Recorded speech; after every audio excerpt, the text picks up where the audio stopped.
প্লাস্টিকের মাল, অ্যালুমিনিয়ামের মাল, তারপরে আপনার টিনের মাল, করে মাল, এসব মাল বেরোয়, তাতে আমাদের মাটির মাল এখন চাহিদা এখন মাটি কিনা লাগবে না, এখন বর্তমানে সব মাটি কিনতে আসছে জ্বালানির দিক সেদিক দিয়ে। আমাদের তো সংসারে স্বাচ্ছন্দ্যটা আসতেছে না, বুঝছেন। আমাদের বয়স থেকে আমার আব্বা করে আসছে ব্যবসা, আব্বার তো দেখা দেখি আমরা বলতেছি এখানে আপনার রসের ভার তৈরি করি, তারপরে দইয়ের মালসা, তারপরে আপনার বাথরুমের চারি, তারপরে আপনার মেটে হাঁড়ি, কলসি, ঢাকুন, পিঠের খোলা, কম বেশি সবই তৈরি করা হয় আমাদের। এখন কিনে আনতে হয় টাকা দিয়ে, বাড়ি এনে দিয়ে যায় আপনার 15 টাকা, 2000 টাকা গাড়ি নেই। প্লাস্টিকের মাল, অ্যালুমিনিয়ামের মাল, তারপরে আপনার টিনের মাল, করে মাল, এসব মাল বেরোয়, তাতে আমাদের মাটির মাল এখন চাহিদা এখন ধরে আমাদের এই মালটা 10 টাকা বিক্রি হবে, প্লাস্টিকের মালটা 5 টাকা বিক্রি হবে।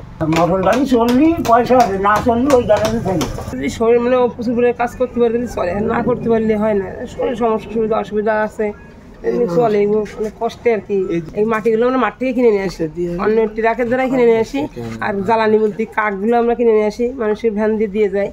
আবার বালিগুলো কিনে নিয়ে আসি, তারপরে যে গুঁড়ো লাগে গুঁড়োগুলো কিনে নিয়ে আসি, পাতা কিনে নিয়ে আসি, পোড়াই বিক্রি করি। সরকার যদি কিছু অনুদান দেয় বা কিছু জ্বালানি কেনার জন্য, মাটি কেনার জন্য কিছু টাকা পয়সা দিলে আমরা একটু সুন্দরভাবে চলতে পারবো, পরিবেশটা সুন্দর হবে আর কি। এনে আমরা যে সদস্য আছি আমরা ধরেন 35 ঘর আছে। আগে বিভিন্ন রকমের মাল তৈরি করতাম, এখন শাড়ি তৈরি হচ্ছে আর দইয়ের মালসা বেশি তৈরি। তো আগে আপনার এই চাকের পরে মাটি দিতে হবে, মাটি ছিনতে হবে, মাটি দিতে হবে, মাটি দিয়ে তারপরে আপনার গোল করে উঠে নিতে হবে, উঠে নিয়ে তারপরে যে কলস তৈরি করতে হবে। আপনার কলস, ব্যাং, ঢিলে, তারপরে আপনার হাঁড়ি, তারপরে জগ, ছোট কলস। আগে ব্যবসা ভালো ছিল কি বলতে, আগে আছে আপনার ওই কম দাম ছিল, মালের দামও কম ছিল, সব জিনিসই কিন্তু আমাকে মাটি কিনা লাগবে না, এখন বর্তমানে সব মাটি কিনতে আসছে জ্বালানির দিক সেদিক দিয়ে, তারপরেও যাক মোটামুটি আর কি।